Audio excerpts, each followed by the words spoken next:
हाँ जी बच्चों, देखें हम ओम प्रकाश काद्यान जी ने जो इस एकांकी संग्रह के भूमिका में अपने विचार रखे हैं उनको हम पढ़ेंगे।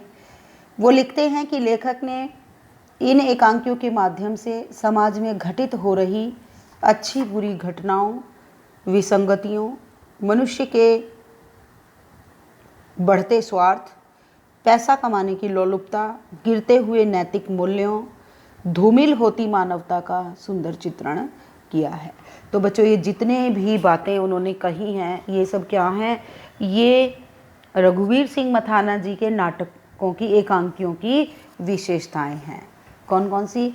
उनके कथानक की विशेषताएं हैं, जैसे जो अच्छी और बुरी घटनाएं घटित हो रही हैं उनका वर्णन करना, समाज में फैली हुई विषमताओं का वर्णन करना, मनुष्य के बढ़ते हुए स्वार्थ का चित्रण करना, पैसे कमाने की लोलुपता। और ये पैसा कमाने की लोलुपता तो बच्चों आजकल आपको समाज में दिखाई ही दे रही होगी कि किस तरह से इस महामारी के समय में भी, पैंडमिक के समय में भी लोग पैसा कमाने में लगे हुए हैं और जो 100 रुपये की चीज़ है वो 10-10, 20-20 हज़ार रुपये की मूल्य पर बेची जा रही हैं। और केवल पैसा और पैसा कमाना ही आज मनुष्य का धर्म हो गया है। ये आज हमारे समाज में भी देखने को मिल रहा है कि हम ऐसे समय में जब चारों ओर मौत का तांडव हो रहा है, जब चारों ओर लोग परेशान हो रहे हैं इस बीमारी से और आमदनी के साधन भी धूमिल से हो गए हैं, ऐसे समय में एक ऐसा वर्ग भी उभर करके आ रहा है समाज में जो केवल और केवल पैसा कमाना चाहता है, जिसका पैसा कमाना ही उसके जीवन का उद्देश्य है। परंतु व्यक्ति ये भूल जाता है कि हम गलत तरीके से जो पैसा कमा रहे हैं वो हमारे क्या काम आने वाला है, क्योंकि गलत तरीके से कमाया गया पैसा गलत तरीक़ों से ही चला जाता है, चाहे वो बीमारी में जाए, चाहे वो कोर्ट कचहरी के चक्करों में जाए, चाहे वो पुलिस तंत्र के चक्कर में जाए। कहीं ना कहीं आपका जो वो गलत तरीके से कमाया गया पैसा है वो कभी भी बच्चों वफ़ा नहीं देता है, हमें कभी भी हमें फ़ायदा नहीं देता है। लेकिन जो हमारे एकांकीकार हैं उन्होंने भी इस समस्या को उठाया है और आज के संदर्भ में यदि मैं कहूँ कि इससे बड़ी और कोई समाज के प्रति कृतघ्नता नहीं हो सकती मानव की, क्योंकि जब मानवता रो रही है, मानवता तड़प रही है, ऐसे में मानव का फ़ायदा उठा रहा है। ये बड़ी ही एक गलत सोच है जो समाज में आजकल चल रही है। तो इन एकांकियों में भी लेखक ने पैसा कमाने की लोलुपता को दर्शाया है, गिरते हुए नैतिक मूल्य, और नैतिक मूल्यों का पतन हो रहा है। आज दया नहीं है, ममता नहीं है, करुणा नहीं है, परोपकारिता का भाव नहीं है, तो यही नैतिक मूल्यों का विघटन है। धूमिल होती मानवता का सुंदर चित्रण किया है। हमारे समाज का ऐसा आईना है। क्या है ये आईना? आईना क्या है ना? एकांकी। कि जो मथाना जी ने एकांकी लिखे हैं, ये हमारे बीच में एक लाइन छूट गई बच्चों। होती मानवता का चित्रण है, हमारे चारों ओर के वातावरण की कटु सच्चाइयाँ, समाज के यथार्थ का चित्रण करने में लेखक सफल हुआ है। यह पुस्तक हमारे समाज का ऐसा आईना है जो समाज की सही तस्वीर हमारे सम्मुख रखती है। संग्रह की रचनाएं पढ़ने में हल्की फुल्की अवश्य लगती हैं, किंतु समस्याएं बड़ी गंभीर बनी हुई हैं। ये वे समस्याएं हैं जो हमारी रोज़मर्रा की ज़िंदगी में हमारे सामने बार बार कठिनाई बनकर आती हैं। ये समस्याएं हमारे समाज को अंदर ही अंदर खोखला कर रही हैं और इन्हीं समस्याओं को लेखक ने गंभीरता से लिया है तथा इनके विरुद्ध एक जंग लड़ने के लिए अपनी लेखनी का प्रयोग किया है। तो इन पंक्तियों को भी बच्चों आप याद करेंगे। इन एकांकी लेखकों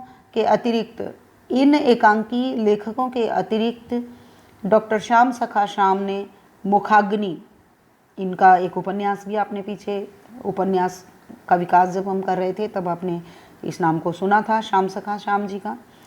तो इनका एक एकांकी संग्रह है मुखाग्नि, तथा डॉक्टर रणबीर सिंह दैया ने कसौण एकांकी संग्रह की रचना करके हरियाणवी एकांकी नाट्य के विकास में महत्वपूर्ण भूमिका अदा की है। इनके अतिरिक्त विभिन्न पत्र पत्रिकाओं में हरियाणवी भाषा में रचित एकांकी प्रस्तुत होते रहते हैं। यानी ये कोई एंड नहीं है, ये कोई एकांकियों का हम ये नहीं कह सकते कि केवल इतने ही हैं।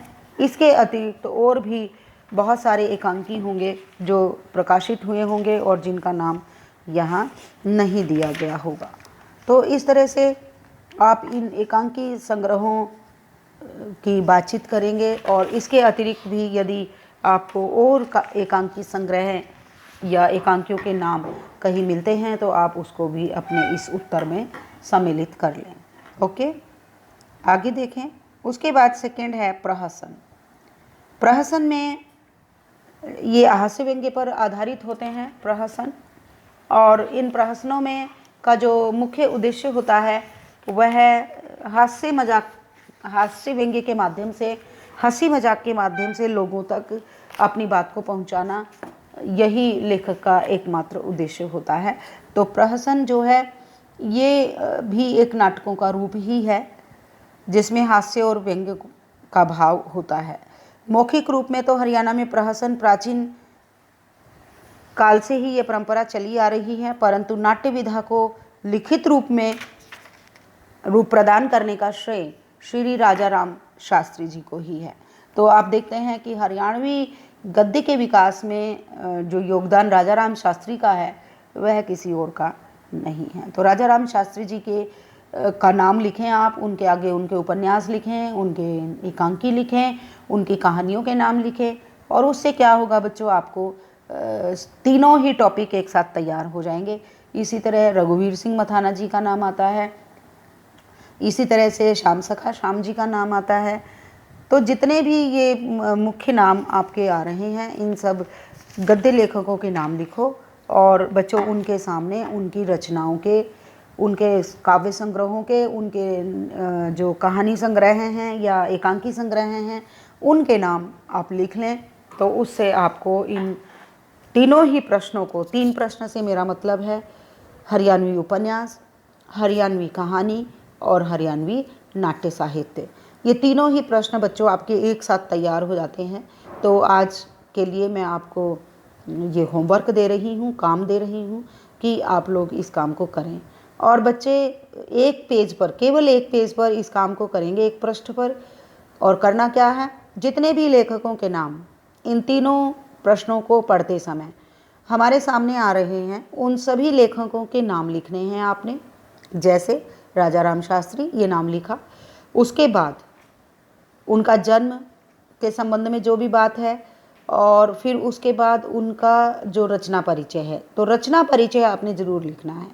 उसमें कहानी, नाटक, उपन्यास, ये तीनों चीज़ें आप उसमें लिख लें तो उससे आपका एक अच्छा प्रश्न तैयार हो जाएगा। और ये बच्चे मुझे इसकी फ़ोटो खींचकर भी आज भेजेंगे सभी लिख करके। तो कल शाम तक मेरे पास आपका ये होमवर्क, चाहे आप मुझे मेल करें या मेल नहीं, आप मेरे व्हाट्सएप पर ही कर दें। एक ही पेज होगा या ज़्यादा से ज़्यादा 2 पेज होंगे एक बच्चे के, तो उनकी फ़ोटो खींचें और मुझे भेजें सभी बच्चे। ठीक है, ये आज का आपका एक तरह से होमवर्क है, और आप मेरे व्हाट्सएप पर भेजें और मेरी मेल पर, दोनों पर ही आप इस प्रश्न के उत्तर को भेज दें, क्योंकि मेल मेरे पास सुरक्षित रहेगा और व्हाट्सएप से आपकी अटेंडेंस, आपकी हाज़िरी इस माध्यम से लग जाएगी कि आज आपने अपना काम किया है।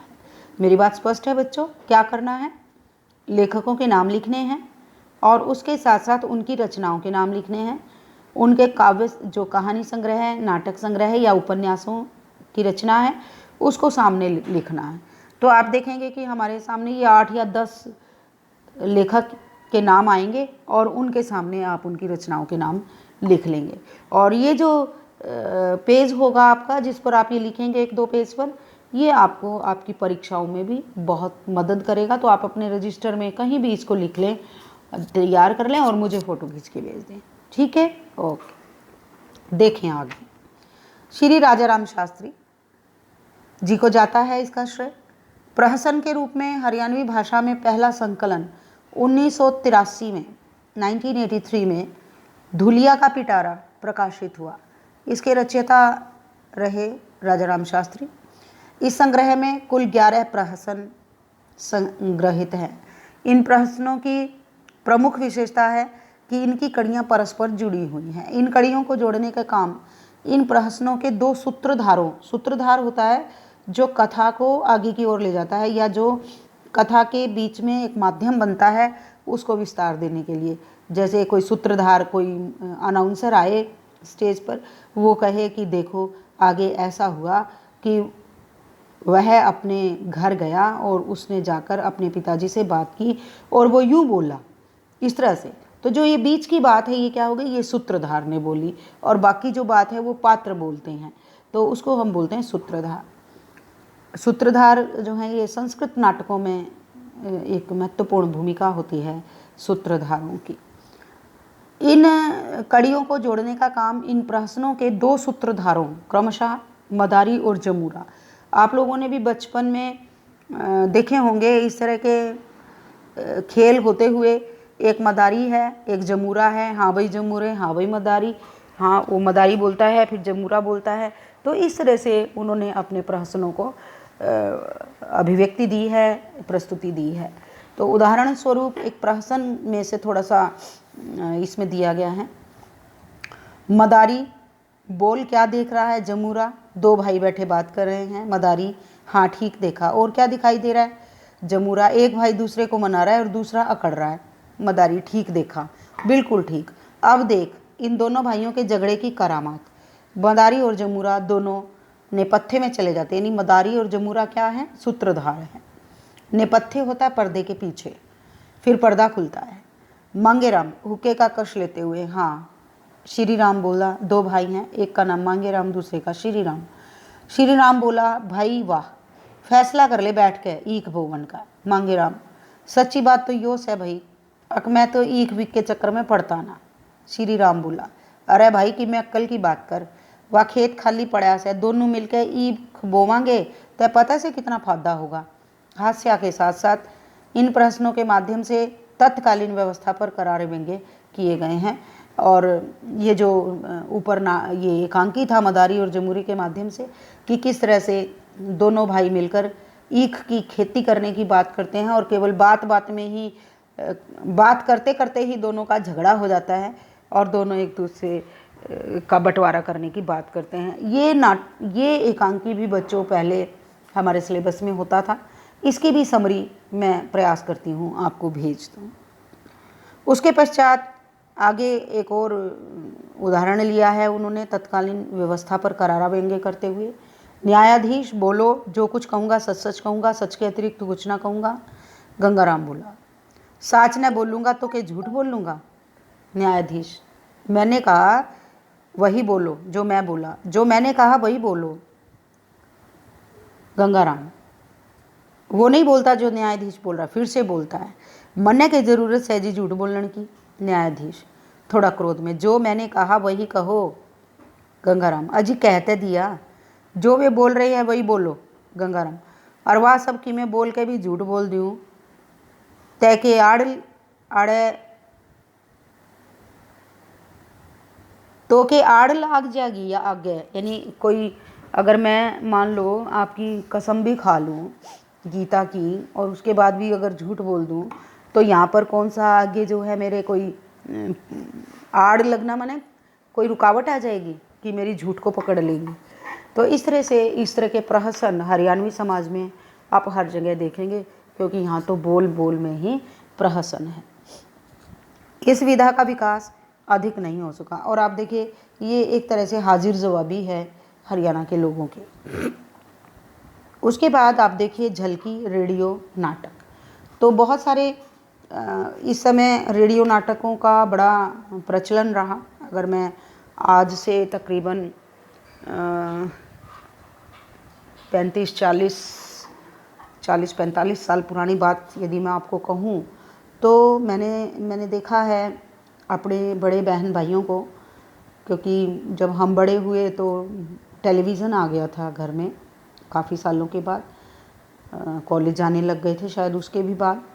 लेकिन मैंने अपने भाई बहनों को रेडियो पर, आकाशवाणी पर बड़े सारे रेडियो होते थे बड़े बड़े, और स्टेशन कैच करके उसका और उसके पश्चात उसमें वो लगाए जाते थे। और बहुत सारे इस तरह के क्रमबद्ध तरीके से ये एकांकी आते थे, जैसे ताऊ झगड़ू। तो ये एक एकांकी था जिसके माध्यम से हरियाणवी लोक जीवन को प्रदर्शित किया जाता था। और बैठ कर के सारा परिवार सुनता था उसको रेडियो पर, और सब हंसते थे खूब। तो ये एक हास्य और व्यंग्य शैली में लिखे गए ये एकांकी होते थे, जिनका रेडियो के माध्यम से, जिनका प्रकाशन किया जाता था रेडियो के माध्यम से, जिनकी प्रस्तुति की जाती थी। और ये जो झलकी और रेडियो नाटक थे, ये कौन से विधा के अंतर्गत आते थे? केवल सुनने, श्रव्य नाट्य विधा के अंतर्गत, केवल सुनने में ही इसका आनंद मिलता था। तो ऐसा एक इस तरह का माहौल समाज के अंदर था कि लोग रेडियो पर सुनते थे। और जैसे बच्चों आज आप किसी सीरियल के लिए टेलीविज़न पर वेट करते हैं ना, टाइम का ख्याल रखते हैं कि इस समय ये सीरियल आने वाला है या इस समय ये कहानी आने वाली है, तो आप देखते हो ना टीवी पर। ठीक वैसे ही उस समय आज से 35-40 साल 45 साल पहले तकरीबन ये एक इस तरह का 1970-80 के दौर में ये एक बड़ा ही जीवंत माध्यम था प्रस्तुति का, जिसको हम मीडिया कह रहे हैं आज के समय में। तो ये मीडिया का सबसे बड़ा रेडियो जो है वो हमारे माध्यम थे। उन्हीं पर समाचार सुने जाते थे, उन्हीं पर गाने सुने जाते थे, उन्हीं के माध्यम से इस तरह से कहानियों का प्रकाशन या एकांकियों का जो है प्रस्तुतिकरण किया जाता था। देखें इसको, हरियाणवी नाट्य विधाओं का आरंभ रेडियो नाटकों से ही माना जाता है। 1970-80 के दशक में चौधरी प्रताप सिंह द्वारा लिखित रेडियो नाटक ताऊ झगड़ू हरियाणवी लोक जीवन में खूब प्रसिद्ध रहा। इस नाटक द्वारा तत्कालीन लोक जीवन और समाज में व्याप्त समस्याओं पर हास्य व्यंग्य शैली में प्रभावशाली ढंग से प्रकाश डाला। श्री राजाराम शास्त्री ने लगभग 300 एकांकी हिंदी, उर्दू, हरियाणवी भाषाओं में लिखे। इसी समय श्री दयाराम मित्तल का रेडियो नाटक मन्ने चाहिए टूम ठेकरी ये भी बड़ा प्रसिद्ध हुआ। हरियाणवी रेडियो नाटक के विकास में श्रीमती चंद्र मल्लिक का भी बहुत योगदान है। उनके गठड़ी और नितनेम रेडियो नाटक हरियाणा के लोक जीवन में बहुत ही प्रसिद्ध हुए। इसी प्रकार श्री बलजीत सिंह राणा ने भी अनेक रेडियो नाटक रचकर इस विधा को समृद्ध किया। पाप का पट्टा, पंच फैसला, चुटकी की करामात, समझौते की ओर आदि श्री बलजीत राणा के सुप्रसिद्ध रेडियो नाटक हैं। रघुवीर सिंह मथाना द्वारा लिखा गया रास्ता जाम है रेडियो नाटक भी चर्चित रहा। श्री रामफल शर्मा का रेडियो नाटक चंद्रशेखर भी काफ़ी चर्चित रहा है। आगे देखें, श्री विश्वबंधु शर्मा का नाम भी प्रसिद्ध रेडियो नाटककारों में लिया जाता है। इनके नाटक अपना मरण जगत की हाँसी ये काफ़ी बच्चों प्रसिद्ध हुआ है। अपना मरण जगत की हाँसी, महादान, चादर फेंक दी मन्ने, घर ते पहलियां शिक्षा, इब हमने भी जावना होगा, राखी का मूल्य, समय की पुकार आदि रेडियो नाटक प्रसारित हुए और प्रकाशित हुए। प्रसारित होता है, प्रसारण होना, तो कहाँ से प्रसारण हुआ? आकाशवाणी से। और प्रकाशित हुए यानी पुस्तक के रूप में उनका प्रकाशन हो चुका है। डॉक्टर हरिश्चंद्र वर्मा ने डॉक्टर विश्वबंधु शर्मा के रेडियो नाटकों को लक्ष्य करते हुए लिखा है कि इन झलकियों में भूत प्रेत संबंधी अंधविश्वास, छुआछूत, अशिक्षा, दहेज प्रथा, पुत्र पुत्री में भेद मानने की दूषित प्रवृत्ति आदि सामाजिक विसंगतियों पर प्रहार किया गया है। ये सभी रचनाएं सामाजिक परिवर्तन और सुधार की चेतना से अनुप्राणित हैं।